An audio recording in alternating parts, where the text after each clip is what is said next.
नमस्कार दोस्तों, मैं आशा करता हूँ आप सभी लोग अच्छे होंगे। तो दोस्तों, जैसा कि आप ऑलरेडी अवेयर है कि ये हमारा स्टाफ सिलेक्शन कमीशन का जो एग्ज़ाम होने वाला है, उसका ऑलरेडी नोटिफिकेशन आ चुका है और आई होप आपने बहुतों ने फॉर्म भी भर दिया होगा। तो जैसा कि आप जानते हैं कि इसमें प्रिंसिपल की वैकेंसीज़ है, पीजीटीज़ की वैकेंसी है, टीजीटी की वैकेंसीज़ है और नॉन टेक्निकल पोजीशंस की भी काफ़ी सारी वैकेंसीज है दोस्तों। लाइक अकाउंटेंट हो गया, वार्डन हो गया, जूनियर असिस्टेंट हो गया, लैब असिस्टेंट हो गया और फीमेल स्टाफ नर्स हो गया। तो टोटल मिला के इनकी 7,267 वैकेंसीज है दोस्तों। मेनली आज हम लोग कंप्यूटर साइंस के पेपर के बारे में फोकस करने वाले हैं, बिकॉज कंप्यूटर साइंस का जो पेपर है दोस्तों, तो आईसीटी का जो पेपर है वो सभी में आने वाला है दोस्तों। चाहे आप किसी भी स्ट्रीम के हो, लेट सपोज आप हिंदी का एग्ज़ाम दे रहे हैं या फिर आप मैथ का एग्ज़ाम दे रहे हैं या फिर आप किसी और कोई अगर एग्ज़ाम दे रहे हैं, तो उन सभी में आईसीटी का पेपर इस बार आने वाला है। तो मैं यहाँ पे आपको कंप्यूटर साइंस के क्वेश्चन कराने वाला हूँ और जो मेरे कलीग है वो अदर क्वेश्चंस भी आपको करा देंगे। बट फॉर नाउ अभी हम कंप्यूटर साइंस के पेपर के बारे में फोकस करेंगे और कंप्यूटर साइंस के क्या क्वेश्चंस है वो सारे क्वेश्चंस भी आपके सामने लेके आया हूँ कि आप देख सकते हैं यहाँ पे कितने सारे क्वेश्चंस यहाँ पे पूछे गए हैं। वो सारे के सारे क्वेश्चंस मैं आपके साथ शेयर कर दूंगा, ठीक है। और हम इनका पूरा सॉल्यूशन आज हम देखने वाले हैं दोस्तों, ठीक है। तो सबसे पहले हम लोग जानते हैं कि क्या इसकी वैकेंसीज है, क्या इसमें कितने इसमें क्वेश्चंस आने वाले हैं या क्या पैटर्न है। कुछ मेरे दोस्तों को ये डाउट भी है कि बीएड है या नहीं है कंपलसरी कंप्यूटर साइंस वाले सब्जेक्ट के लिए, पीजीटी के लिए या फिर टीजीटी के लिए बीएड कंपलसरी है या नहीं है। तो मैं आपको नॉलेज के लिए बता दूं कि पीजीटी के लिए बीएड कंप्यूटर साइंस वालों के लिए कंपलसरी नहीं है। अगर आपका एमसीए एमएससी किया हुआ है या बीटेक इन आईटी या सीएस किया हुआ है तो आप इसके लिए एलिजिबल है दोस्तों। जी हाँ, मैं बिल्कुल सही कह रहा हूँ। अगर आप चाहें तो मैं आपको इसका प्रूफ भी दे दूंगा इन्हीं के नोटिफिकेशन में, जहाँ पे क्लियरली मेंशन है कि आपको बीएड की कोई रिक्वायरमेंट नहीं है। अगर स्पेसिफिक टू कंप्यूटर साइंस में बात कर रहा हूँ दोस्तों, अगर कंप्यूटर साइंस वाले जो लोग हैं वो बिना बीएड के भी अप्लाई कर सकते हैं, तो वो भी मैं आपको बताऊंगा इस वीडियो में। तो सबसे पहले दोस्तों वैकेंसी, जैसा कि आप जानते हैं, प्रिंसिपल की 225 वैकेंसीज है और 1460 पीजीटी की, और टीजीटी की जो है वो 3962 वैकेंसी है दोस्तों। ये इन्होंने यहाँ पे डिवाइड भी कर रखा है। स्पेसिफिक टू कंप्यूटर साइंस अगर मैं बात करूँ तो 154 वैकेंसीज है दोस्तों, जो टोटल है। यूआर की इसमें 64 है, ईडब्ल्यूएस की 15 है, ओबीसी की 41 है, एससी एसटी की 23 और 11 है, और ऐसी अदर कैटेगरीज में जो है वो एक दो यहाँ पे डिवाइड कर रखी है दोस्तों। सेम जैसा कि मैंने आपको कहा, ये आप कोई सा भी अगर आप एग्ज़ाम दे रहे हैं इनमें से, आपको आईसीटी का पेपर 1 में ज़रूर देना पड़ेगा दोस्तों। तो अगर आप और किसी स्ट्रीम से भी हैं तो भी आपको आईसीटी का पेपर, कंप्यूटर साइंस वाला पेपर आपको देना ही पड़ेगा। तो कंप्यूटर का जो टॉपिक है वो आप यहाँ से देख सकते हैं, कैसे मैं PYQ सॉल्व कराता हूँ, वो सब आप लोग इजीली समझ सकते हैं। और कंप्यूटर साइंस के लिए तो ये है ही प्लस पॉइंट, क्योंकि इसका जो पेपर 2 होने वाला है वो भी ऑब्जेक्टिव प्लस डिस्क्रिप्टिव होगा। तो वो लोग भी यहाँ पे आके इसको विजिट कर सकते हैं और देख सकते हैं कि क्वेश्चन का सॉल्यूशन कैसा होता है दोस्तों। और जो ये टीजीटी का है दोस्तों, यहाँ पे 550 वैकेंसीज है कंप्यूटर साइंस में। अनरिजर्व के लिए 24, ईडब्ल्यूएस के लिए 55, 148 ओबीसी के लिए, 82 और 41 एससी एसटी के लिए, और ऐसी अदर कैटेगरीज के लिए यहाँ पे डिवाइडेड है दोस्तों। सेम टीजीटी का भी जो पेपर होगा दोस्तों, यहाँ पे भी आईसीटी जो है वो मैंडेटरी है। तो अगर टीजीटी के लिए भी आप एलिजिबल हैं तो कंप्यूटर साइंस वाला पेपर आपको देना ही पड़ेगा दोस्तों। तो आपको ये पेपर जरूर देना पड़ेगा। तो इस वीडियो में मैं जो PIQ सॉल्व करने वाला हूँ, प्रीवियस ईयर के पेपर जो सॉल्व करने वाला हूँ, वो आप जरूर देख सकते हैं ताकि आप लोग इजीली इसको समझ पाए। मैं इसका पूरा सॉल्यूशन लेके आऊँ दोस्तों। तो अब आगे बढ़ते हैं दोस्तों। उसके अलावा जो अदर वैकेंसीज है, नॉन टेक्निकल जो पोस्ट है, यहाँ पे भी दोस्तों टोटल 1620 वैकेंसीज आई है डिफरेंट कैटेगरीज में, ठीक है। और सभी कैटेगरी में प्री एग्ज़ाम में आईसीटी मांगा गया है, ठीक है। कंप्यूटर साइंस में आईसीटी जो है उसका आपको एग्ज़ाम क्रैक करना ही पड़ेगा दोस्तों। तो अगर आप इन पोस्ट के लिए अप्लाई कर रहे हैं तो मैं आपको ये रिकमेंड करूँगा कि आप कंप्यूटर साइंस भी अच्छे से देखते जाएं, क्योंकि उसका वेटेज भी 25% या 20% के आसपास है, जो मैं आपको बताने वाला हूँ अभी दोस्तों। अब अगर हम सैलरी की बात करें तो जो प्रिंसिपल है दोस्तों, इसकी सैलरी लेवल 12 की सैलरी है, ठीक है दोस्तों। लेवल 12 यानी कि 78,800 रुपये आपका बेसिक पे है। इसमें फिर डीए जो है वो आज की डेट में 58% हो चुका है, वो आप जोड़ लीजिए। एचआरए आपकी सिटी के रेस्पेक्टिव में 30% या 20% आप जोड़ सकते हैं दोस्तों। टोटल मिला के अप्रॉक्सीमेटली आपकी सैलरी जो है वो लगभग 1.5 लाख के आसपास हो जाती है दोस्तों पर मंथ, अगर आप प्रिंसिपल की पोस्ट की बात करें। टीजीटी की अगर बात करें, पोस्ट ग्रेजुएट टीचर पीजीटी की, तो यहाँ पे भी कंप्यूटर साइंस और कोई भी आप डिपार्टमेंट में है तो सबका लेवल सेम होने वाला है। लेवल 8 की आपको सैलरी मिलेगी, 47,000 बेसिक पे है। टोटल मिला के अप्रॉक्सीमेटली 1,05,000 के आसपास आपके पास सैलरी आएगी, डिपेंडिंग ऑन आप किस सिटी में आपका जॉब मिलती है, कि वाई सिटी है, जेड सिटी है, एक्स सिटी है दोस्तों। बट ऑलमोस्ट 1 लाख के आसपास आपके पास सैलरी आने वाली है दोस्तों। ऐसे ही टीजीटी की बात करें तो इसमें भी कंप्यूटर साइंस और सभी सारी वैकेंसीज है। लेवल 7 की पोस्ट है, 44,900 बेसिक पे है, इसमें 47 था, 2-3 हज़ार का डिफरेंस है। और जब डीए और अदर अलाउंसेस कैलकुलेट करते हैं तो अप्रॉक्सीमेटली 92 और 95 के बीच में आपकी सैलरी बनती है दोस्तों पर मंथ। 95,000 के आसपास पर मंथ आपकी सैलरी बनती है। ऐसे ही कुछ नॉन टेक्निकल पोस्ट भी हैं जिनमें आईसीटी जो है वो कंपलसरी मांगा गया है दोस्तों। आईसीटी के एग्ज़ाम में आपको पास होना ज़रूरी है। ये लेवल 7 की है, लेवल 6 की है, 5 की है, 4 की है, लाइक लेवल 2 की और लेवल 1 की भी है दोस्तों। तो ये सारी पोस्ट आई है यहाँ पे। जो दोस्तों एग्ज़ाम होने वाला है वो 2 पेपर होंगे, वो हमारा बेस होगा, पेन पेपर बेस एग्ज़ाम होने वाला है दोस्तों, इस बात का आप ध्यान रखें। और जो आपको हिंदी या इंग्लिश मीडियम में आपको सेलेक्ट करने के लिए दिया जाएगा। और जो लैंग्वेज वाला पेपर है उसमें वगैरह तो अगर हिंदी का है तो हिंदी और इंग्लिश है, या फिर जो भी लैंग्वेज में पेपर आप दे रहे हैं, आसामी, बंगाली या मराठी, किसी भी लैंग्वेज में, वो लैंग्वेज बेस पेपर होगा। अदरवाइज आपके हिंदी और इंग्लिश दोनों मोड में पेपर दिया जाएगा दोस्तों। तो दोस्तों प्रिंसिपल के लिए देखिए, जैसा कि आप देख पा रहे हैं, रीजनिंग एंड न्यूमेरिकल एबिलिटी होनी चाहिए, 10 नंबर के 10 क्वेश्चन रहेंगे। जनरल अवेयरनेस, जनरल नॉलेज के जो क्वेश्चन होते हैं, साइबर सिक्योरिटी वाले या फिर और भी जो जनरल नॉलेज के होते हैं, उनके भी 10 क्वेश्चन रहने वाले हैं। एकेडमिक एंड रेसिडेंशियल एस्पेक्ट के दोस्तों टोटल 30 क्वेश्चन रहने वाले हैं, 30 मार्क्स के। और एडमिनिस्ट्रेशन एंड फाइनेंस के भी 30 क्वेश्चन रहने वाले हैं। लैंग्वेज कॉम्पिटेंसी इन जनरल के लिए इंग्लिश और हिंदी में 10 मार्क्स का एक रहने वाला है। टोटल 100 मार्क्स के क्वेश्चन होंगे, 100 नंबर का पेपर होगा दोस्तों ये। और जो उसका टीयर 2 वाला पेपर होगा दोस्तों, उसमें क्या होगा कि एकेडमिक एंड रेसिडेंशियल एस्पेक्ट्स और एडमिनिस्ट्रेशन एंड फाइनेंशियल का जो सिलेबस है उसके बेस पे क्वेश्चन आएंगे। 40 क्वेश्चन ऑब्जेक्टिव रहेंगे, 15 डिस्क्रिप्टिव रहेंगे। डिस्क्रिप्टिव जो है वो 4 नंबर का एक क्वेश्चन रहेगा, तो टोटल 60 नंबर का ही रहेगा और 40 नंबर का ही रहेगा। टोटल 100 मार्क्स के क्वेश्चन रहेंगे, 55 क्वेश्चन रहेंगे और टोटल जो मार्क्स होगा वो 100 मार्क्स का पेपर होगा। प्रिंसिपल के लिए दोस्तों टीयर 3 का भी एग्जाम है। जो शॉर्टलिस्ट कैंडिडेट होंगे उनका इंटरव्यू होगा 40 मार्क्स का दोस्तों। जो रेशियो है इंटरव्यू का, 80% आपका टीयर 2 का कंसीडर करेगा और 20% जो है दोस्तों आपका इंटरव्यू कंसीडर करेगा for principal exam I am talking.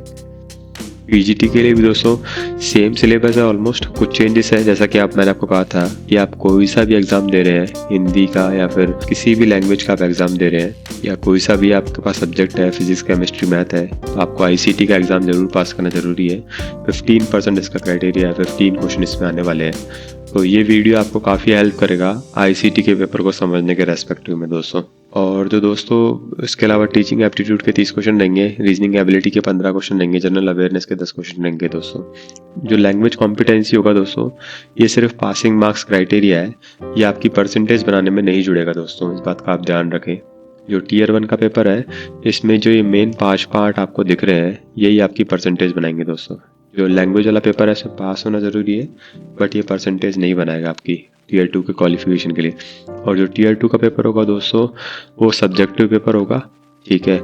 इसमें 40 क्वेश्चन जो रहेंगे वो तो ऑब्जेक्टिव रहेंगे और 15 क्वेश्चन जो रहेंगे वो सब्जेक्टिव रहेंगे। हर जो क्वेश्चन होगा वो 4 नंबर का होगा।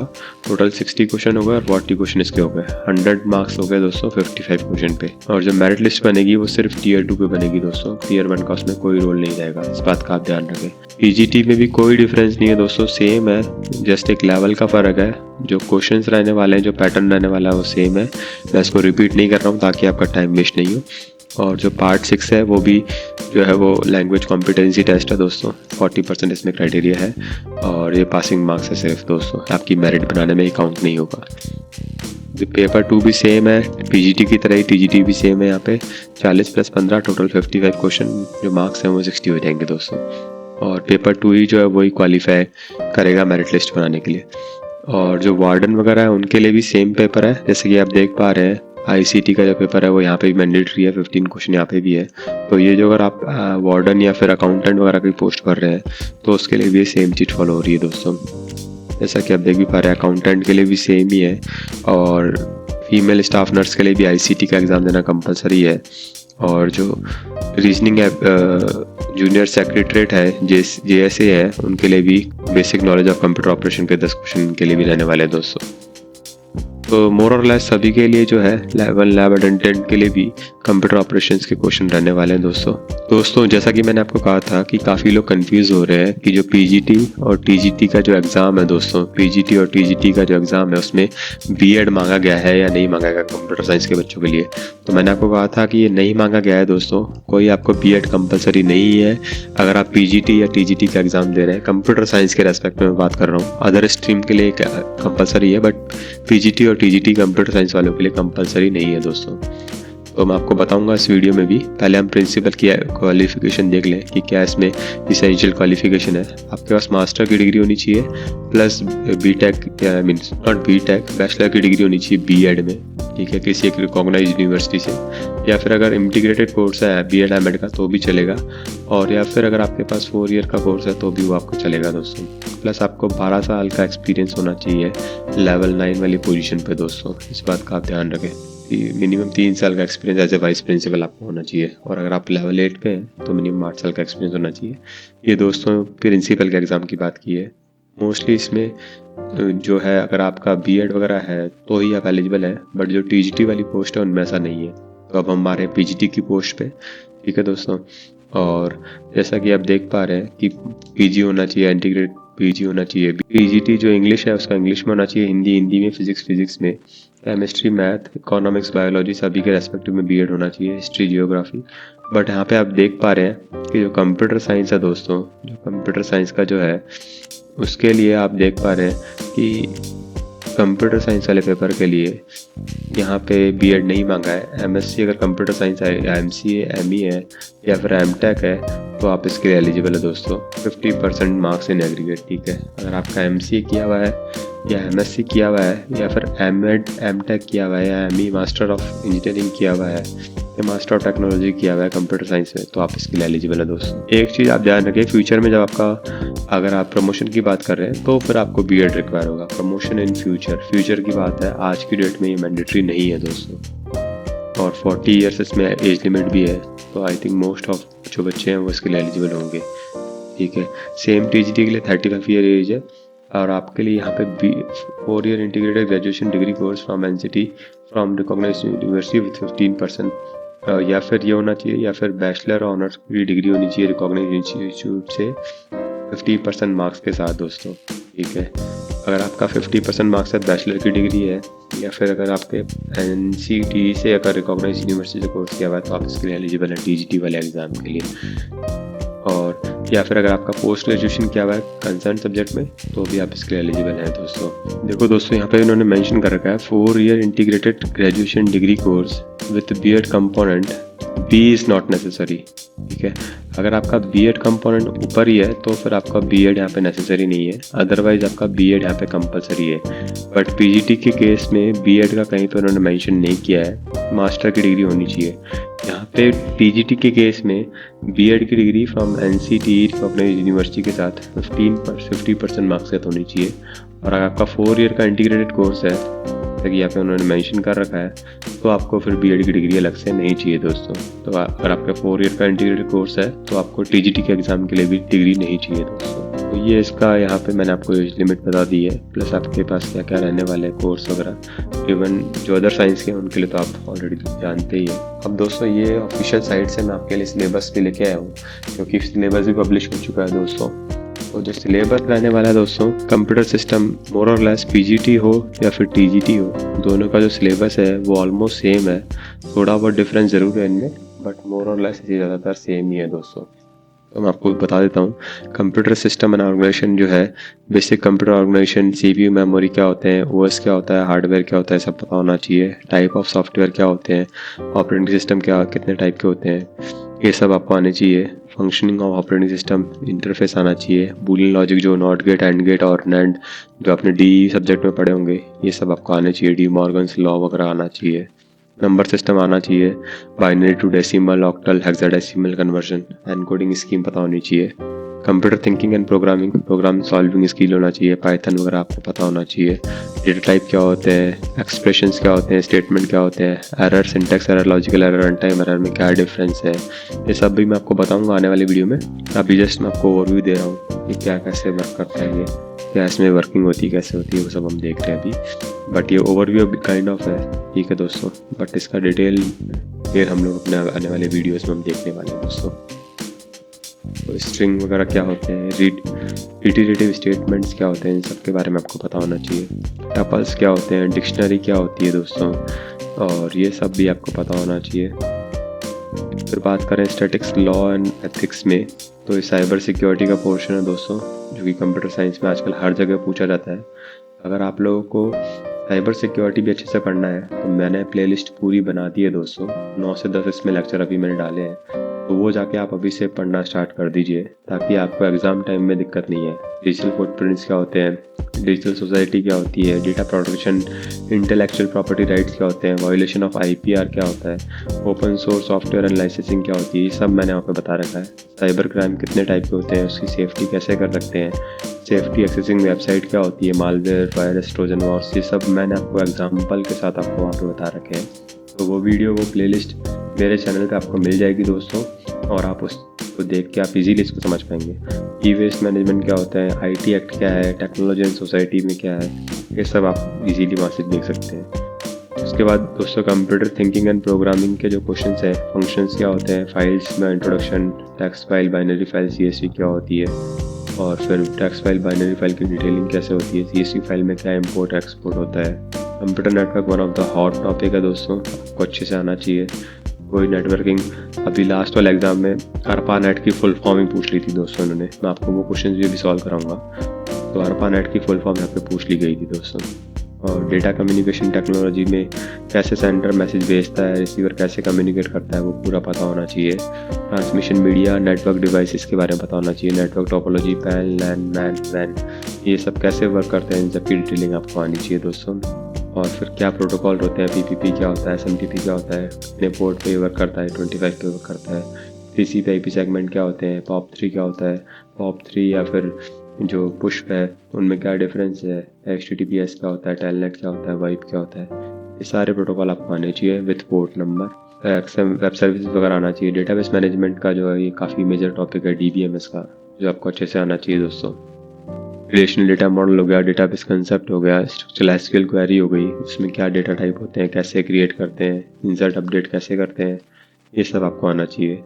और फिर कंप्यूटर सिस्टम का इंट्रोडक्शन की बात करें तो कंप्यूटर सिस्टम कैसे वर्क करता है, क्या इसकी मेमोरी होती है, ये सब एक बार आप गो थ्रू कर सकते हैं। मैं 1 बाय 1 एक एक topic wise plus question wise आपको सॉल्व कराता चलूँगा ताकि आपको दिक्कत नहीं आए दोस्तों। फिर इंट्रोडक्शन टू पाइथन है, database concept and structure query language के बारे में है, इमर्जिंग ट्रेंड्स है, डेटा हैंडलिंग यूजिंग पांडास है जो पाइथन में आता है जनरली, डेटाबेस क्वेरीज कैसे वर्क होती है, पावर फंक्शन क्या होता है, राउंड क्या होता है, मोड क्या होता है, अपर केस, लोअर केस और मिड, सब स्ट्रिंग, ये सारे फंक्शंस आपको आने चाहिए दोस्तों। Aggregate function, min max, average, sum, count, using, count star, और फिर कंप्यूटर नेटवर्क का लैन, मैन और वैन, tree, star, bus, topology, introduction difference between website and web pages, web browser के बारे में, सोशल इम्पैक्ट क्या होता है, अगेन IPR वगैरह हो गए, मैनेजमेंट हो गया, साइबर सिक्योरिटी का पार्ट हो गया दोस्तों। तो ये सारा का सारा सिलेबस है दोस्तों, सेम सिलेबस TGT में भी है, जैसे कि आप यहाँ पे देख भी पा रहे हैं। मैं फिर से रिपीट नहीं कर रहा हूँ ताकि वीडियो बड़ा नहीं हो, आप लोगों को इजीली समझने में अंडरस्टैंडिंग हो, इसलिए मैं जस्ट आपको एक बता रहा हूँ। ये जो पेपर है सेम पेपर मोरलेस जो है वो TGT में भी है, ज़्यादा कोई डिफरेंस नहीं है। इसमें एक आर्टिफिशियल इंटेलिजेंस यहाँ पे और जोड़ दिया TGT में, जो आपको एक्स्ट्रा पढ़ना पड़ेगा, वो भी मैं आपको कवर करा दूँगा दोस्तों। तो AI tool, ChatGPT, Gemini, cloud या माइक्रोसॉफ्ट कॉपीलॉट या फिर कानवा AI, ये सब में कैसे यूज़ होता है, क्या इसकी वर्किंग होती है, कैसे इसका यूज़ होता है, क्या इनमें डिफरेंस है, तो ये सब हम एक बार देख लेंगे दोस्तों ताकि आपको समझने में दिक्कत नहीं हो।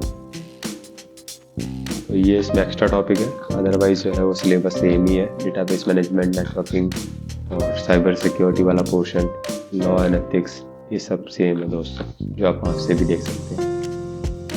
दोस्तों एक चीज़ और मैं आपको बता दूं, जो लाइब्रेरियन वाली पोस्ट है उसमें भी इंफॉर्मेशन टेक्नोलॉजी की जो है वो बेसिक्स पूछे गए हैं, ठीक है। तो यहाँ पे भी वही definition, need of scope, IT का क्या है, कंप्यूटर बेसिक्स क्या होते हैं, कैसे इसमें वर्किंग होती है, सॉफ्टवेयर कैसे वर्क करता है, एमएस ऑफिस कैसे वर्क करता है, डीबीएमएस क्या है, कंप्यूटर एप्लीकेशंस क्या है, ये सारी 8 यूनिट्स यहाँ पे भी पूछी गई है लाइब्रेरियन वाले के एग्जाम में। तो अगर जो लोग लाइब्रेरी का एग्जाम देख रहे हैं वो भी ये वीडियो देख सकते हैं, बिकॉज जो क्वेश्चन का पैटर्न होगा वो सेम रहेगा, कंसेप्ट जो होगा वो सेम होगा।